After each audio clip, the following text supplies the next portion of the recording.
Egunon, Kandido. Kaixo, Aitor? Artxibadore batzuk erostera atera naiz. Oso ondo. Eskatu didazun txostena mahai gainean utzi dizut. Ba, eskerrik asko, emango die begiratu bat. Eta bildeiko txostenak, guendik ez daude beteta. Lukasi laguntzeko eskatu nahi nion, baina ez dut ikusi. Marritzekoa? Goizean goizatera da etxetik? Ba, ez da bulegora igo. Eta atzo sanion.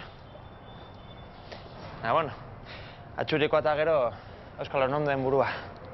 Zer esan nahi duzu? Duzu hitz egin Imanolekin? Ez, zer gertatu da ba.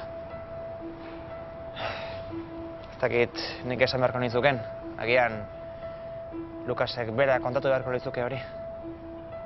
Aitor, ez zaitut konpromisoan jarri nahi, baina jakitea gustatuko litzaidake.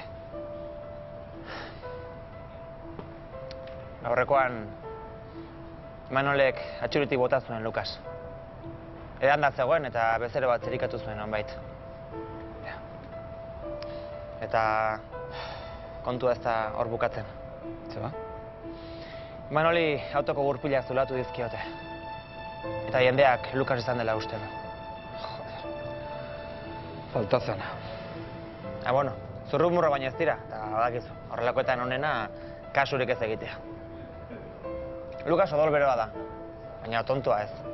Eta badaki horrelako zerbaitek mina handia egingo liokela. Ba ez pentsa, batzutan ez du ikusten bere amorrua baina urrutiago. Eskerrik asko informazioagatik, Aitor. Ez horregatik. Eta lasai, Lukasek ez du jakingo zuk esan didazula. Jakinen engainan zondela pentsatzen nuen.